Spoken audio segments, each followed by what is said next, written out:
Sir क्या कहेंगे जातीय जनगणना पर क्रेडिट की होड़ मची है। देखिए, होड़ तो मच ही जाती है। हम्म। लेकिन अगर किसी एक बंदे को इसका क्रेडिट मिलना चाहिए ईमानदारी से, तो वो बंदा राहुल गांधी है। और उसके बाद ये जो नरेंद्र मोदी हैं और बाकी जो बीजेपी आरएसएस वाले हैं, ये लोग तो 4-5 दिन पहले तक जातीय जनगणना का जोर शोर से विरोध कर रहे हैं, है ना। ये आदित्यनाथ कहते थे कि बटेंगे तो कटेंगे। ये लोग कहते थे कि राहुल गांधी हिंदुओं को बांटने की साजिश कर रहा है। नरेंद्र मोदी कहते थे कि देश में सिर्फ 4 जातियां हैं, गरीब, युवा, किसान और महिला। तो ये लोग तो लगातार जातीय जनगणना का विरोध कर रहे हैं। अब वही लोग जो कह रहे थे कि नितिन गडकरी का वीडियो वायरल हुआ था कि जो करेगा जात की बात उसको मैं मारूंगा लात।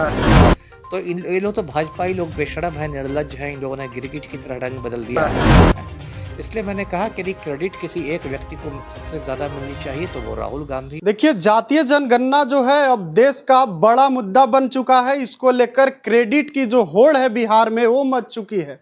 एक तरफ महागठबंधन के नेता कह रहे हैं कि देखिए हमारे चलते हो गया, तो बीजेपी के नेता कह रहे हैं कि लालू जी के सपनों को भी अब भारतीय जनता पार्टी पूरी कर रही है। इन्हीं सब तमाम मसलों को लेकर हम बात करेंगे और इन सब पर बात करने के लिए हमारे साथ पूर्व आईपीएस अमिताभ दास सर मौजूद हैं। सर क्या कहेंगे जातीय जनगणना पर क्रेडिट की होड़ मची है।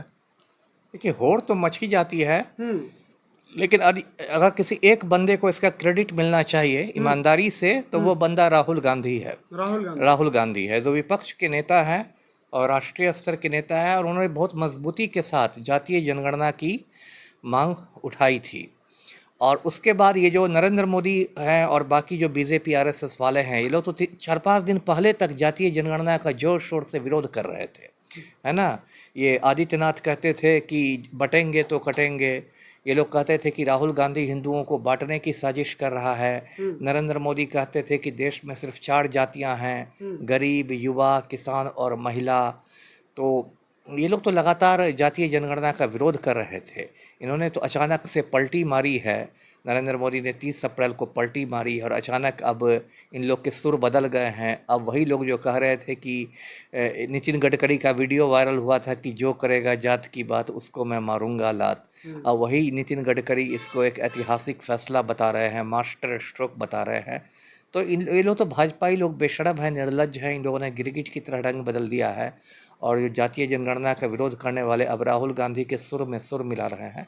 इसलिए मैंने कहा कि यदि क्रेडिट किसी एक व्यक्ति को सबसे ज़्यादा मिलनी चाहिए तो वो राहुल गांधी। उन्होंने पहले ही संसद में कहा था कि मैं तो इसको करवा के रहूँगा चाहे जो हो जाए, और वो अपनी बात पर कायम रहे। जी। लालू यादव का ट्वीट भी सामने आया था सर। लालू यादव ने कहा कि देखिए ये तो अब बात कर रहे हैं, हम 1996-97 में ही बात कर रहे थे इसका जातीय जनगणना का। नहीं, ठीक है। अब तो क्रेडिट लेंगे तो सब बोलेंगे। अब नीतीश कुमार का भी एक पुराना वीडियो वायरल हुआ है, वो भी संसद में बोल रहे थे। अब तो सब अपना पुराना वीडियो खोज खोज के निकाल रहे हैं। लेकिन नीतीश कुमार हो या लालू यादव हो, ये लोग राष्ट्रीय स्तर के नेता नहीं हैं, ये लोग क्षेत्रीय नेता हैं और इनका असर बिहार से बाहर नहीं के बराबर है। लेकिन राहुल गांधी राष्ट्रीय स्तर के नेता हैं।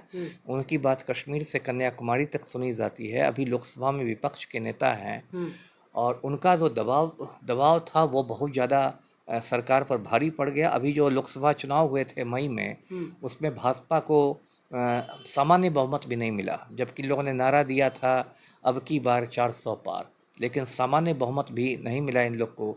तो उसके बाद भाजपा के अंदर भी मंथन चल रहा था कि क्यों हम लोग की ये दुर्गति हो गई, हम लोग अयोध्या में भी क्यों हार गए। तो उसके बाद इन लोगों ने पाया कि दलित बहुजनों की कहीं ना कहीं नाराज़गी है भाजपा से, तो इसलिए भाजपा ने अपना रंग बदला है, चोला बदला है। जी। जातीय जनगणना को लेकर जो इंडिया अलायंस के नेता हैं वो कह रहे हैं कि सरकार को बैकफुट पर इसलिए आना पड़ा क्योंकि हम लोगों ने दबाव बनाया। इस चीज़ को सर कैसे देखें? नहीं, वो बहुत सही बात है। वही बात मैंने कही कि राहुल गांधी ने इतना दबाव बनाया कि जो भाजपा राहुल गांधी को पप्पू पप्पू कह के मजाक उड़ाती थी, आज वही भाजपा पप्पू के ही पदचिन्हों पर चल रही है, नक्शे कदम पर चल रही है। अभी जो 30 अप्रैल को मोदी ने जो फैसला किया है जाति जनगणना का, उसकी 2 वजहें हैं। तात्कालिक वजह तो ये है कि नरेंद्र मोदी देशवासियों का ध्यान पहलगाम हमले से हटाना चाह रहे हैं। हाँ, क्योंकि पहलगाम हमले के बाद मोदी की बहुत भद्द पिटी, बहुत फजीहत हुई, किरकिरी हुई। मैंने खुद कहा कि मोदी को इस्तीफा देकर दोबारा चाय बेचनी चाहिए, ये प्रधानमंत्री बनने लायक नहीं है। और चारों तरफ से आलोचना का शिकार हो रहे थे मोदी, और मोदी को पता है कि पाकिस्तान के खिलाफ वो कोई ठोस एक्शन नहीं उठा सकते। तो इस वजह से मोदी ने एक काम किया कि जातीय जनगणना की बात होगी तो ध्यान हट जाएगा लोगों का पहलगाम से। और दूसरी बात है कि बिहार चुनाव 6 महीने बाद होने वाले हैं, और उसमें बिहार का जो सत्तारूढ़ गठबंधन है उसकी हालत बहुत पतली है। सी वोटर सर्वे में लगातार तेजस्वी आगे चल रहे हैं, पलटू राम तीसरे नंबर चौथे नंबर पर हैं। तो बिहार चुनाव को लेके भी कहीं ना कहीं मोदी में घबराहट है, इसलिए बिहार चुनाव वो लोग हर हालत में जीतना चाहते हैं, और बिहार में जातीय जनगणना एक बड़ा मुद्दा है, इसलिए ये लागू किया गया। लेकिन सर, सम्राट चौधरी ने कहा कि ये 99 सांसदों वाली पार्टी कांग्रेस वो हम पर क्या दबाव बनाएगी, 4 सांसदों वाली पार्टी आरजेडी क्या ही दबाव बना सकती है। अरे दबाव तो सब बना देते हैं। राकेश टिकैत के पास तो एक भी सांसद नहीं था, किसानों के पास एक भी सांसद थे, और उन लोगों ने नरेंद्र मोदी की नाक रगड़ दी। इन लोग को तीनों कृषि कानून वापस लेने पड़े। सम्राट चौधरी तो मंद बुद्धि आदमी है ना, इसलिए उसको ये सब पता नहीं है। मैं याद दिला दूं उनको कि 3 कृषि कानून नरेंद्र मोदी ने लाए थे गौतम अडानी के हुक्म पर। 13 महीने हिंदुस्तान के अन्नदाताओं ने आंदोलन किया, 13 महीने तक किसान लोग डटे रहे दिल्ली के बॉर्डर पर राकेश टिकैत के नेतृत्व में।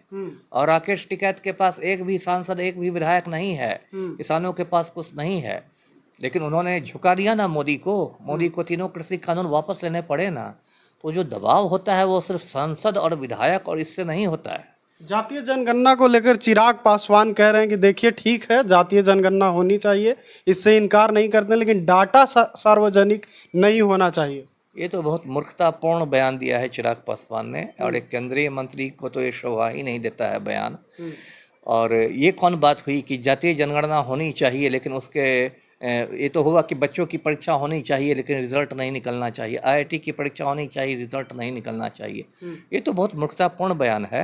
यदि पारदर्शिता रहेगी ही नहीं तो फिर उस जातीय जनगणना का तब फिर क्यों हो, तो क्यों हो फिर? गोपनीय रखने के लिए, इसका तो कोई मतलब नहीं ना है। जातीय जनगणना का तो उद्देश्य ये है कि देश के सामने सही सही आंकड़े आए, जातियों से जुड़े हुए सही सही आंकड़े आए, ये ना उद्देश्य है। तो यदि आप उसके आंकड़े ही सार्वजनिक नहीं करेंगे तब तो उसका उद्देश्य ही नहीं पूरा होगा। जी, यानी ये बयान ठीक नहीं है सर, बिल्कुल मूर्खतापूर्ण बयान है। जाते जाते सर एक और अंतिम सवाल लेंगे, इन सब से हटकर लेंगे कि भाजपा के विधायक हैं, शैलेंद्र नाम है उनका, वो कह रहे हैं कि जो मुसलमान हैं भारत में वो पाकिस्तान के हिमायती हैं, हिंदुस्तान के हिमायती हो ही नहीं। ये शैलेंद्र राम के दिमाग में गोबर और गोमूत्र भरा हुआ है, और इसलिए ये शैलेंद्र राम मुसलमानों के खिलाफ जहर की उल्टी कर रहा है, और ये इस बयान की मैं कड़ी निंदा करता हूँ। पुलिस को इस पर केस करके इस गुंडा विधायक को जेल के अंदर भेजना चाहिए, ये समाज में दंगा फसाद करा रहा है।